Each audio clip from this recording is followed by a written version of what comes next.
Bonjour et bienvenue dans cette vidéo d'éducation à la douleur chronique. Je suis Paul Goulet, étudiant en dernière année à l'IFMK de Rouen.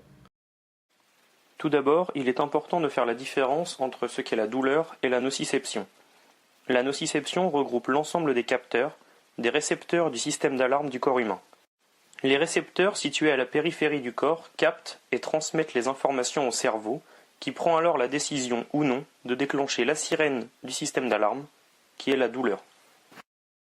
Toutes les expériences douloureuses sont une réponse normale à ce que votre cerveau prend pour une menace. La douleur est une réponse créée par le cerveau lorsqu'il juge une situation menaçante pour notre corps. Le couple nociception-douleur peut donc être comparé à un système d'alarme pour notre corps. Le but de la douleur est de provoquer une action afin de protéger le corps. Cela peut être l'action de retirer sa main lorsqu'on la pose sur une surface chaude, pouvant provoquer une brûlure. La douleur n'est pas un indicateur de l'état de vos tissus. La quantité de douleur que vous ressentez n'est pas nécessairement relative à la quantité de tissus endommagés. La construction par le cerveau de l'expérience douloureuse repose sur de nombreux facteurs. Les premiers sont des facteurs sensoriels. Ce sont les signaux de danger détectés par les récepteurs de la nociception. Les seconds sont des facteurs contextuels. En effet, le contexte d'apparition d'une menace joue un rôle important. Par exemple, une blessure au doigt chez un pianiste paraîtra beaucoup plus menaçante que chez un coureur. Il existe également des facteurs dits psychologiques. En effet, les peurs, les croyances et les opinions, ainsi que les émotions et les connaissances du patient sur la douleur, affectent son expérience douloureuse. Enfin, il existe des facteurs personnels. En effet, l'histoire de la douleur, ainsi que les antécédents du patient, jouent un rôle dans la création de l'expérience douloureuse par le cerveau. L'intensité de la douleur dépend plus de la sensibilité de votre système nerveux à ces différents facteurs, plutôt que de la gravité de l'atteinte de vos tissus. Pour illustrer la notion de sensibilité du système nerveux, nous pouvons alors étudier ces deux schémas. Sur le schéma de gauche, nous pouvons voir que le seuil de douleur apparaît un peu avant le seuil d'endommagement des tissus. Cela nous rappelle le rôle du système d'alarme qui prévient de la menace d'une atteinte des tissus.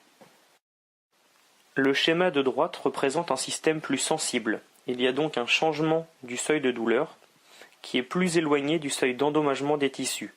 La douleur apparaît donc après moins de contraintes corporelles. Ce changement de seuil illustre la notion de plasticité, qui signifie que le seuil de douleur n'est pas fixe et que des modifications sont possibles. La douleur est donc moins en lien avec la notion de fragilité qu'avec celle de sensibilité du système nerveux. La douleur présente différentes composantes. La première est la composante sensorie-discriminative. Elle permet de connaître la localisation, la durée et l'intensité de la douleur. La seconde est la composante cognitive, qui fait référence à des expériences passées, aux antécédents du patient, et également aux facteurs psychologiques, évoqués un peu plus tôt. Enfin, la dernière composante est la composante affectivo-motivationnelle. C'est elle qui donne son caractère désagréable à la douleur. Elle est également illustrée par le fait que la douleur peut avoir un retentissement sur les émotions des patients. Dans la douleur aiguë, la composante sensorie-discriminative est au premier plan. Cependant, il arrive que la douleur persiste même après la cicatrisation. Elle devient alors elle-même un problème. À ce moment, la douleur est plus en rapport avec la notion de sensibilité du système nerveux, ainsi qu'avec les peurs et croyances, plutôt qu'avec la notion de dégâts tissulaires.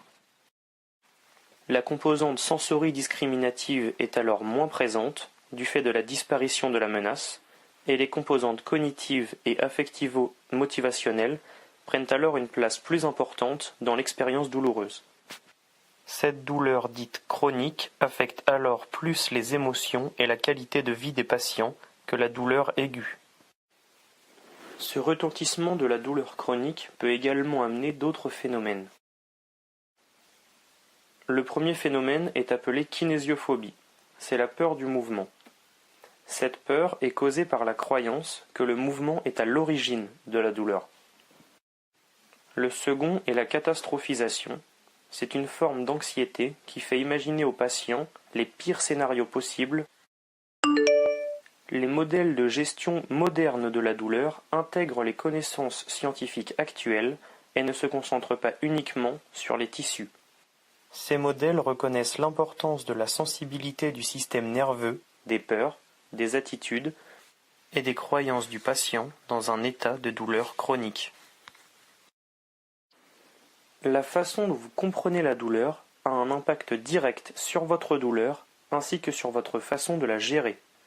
L'éducation et la compréhension sont essentielles pour vous permettre de surmonter la douleur. Une des clés de la gestion de la douleur chronique est de comprendre pourquoi vos blessures ne vous nuiront pas et que votre système nerveux utilise maintenant la douleur afin de vous protéger à tout prix, et non plus de vous informer sur les atteintes de vos tissus. Je vous remercie d'avoir regardé cette vidéo et vous invite à utiliser ma bibliographie si vous souhaitez plus d'informations.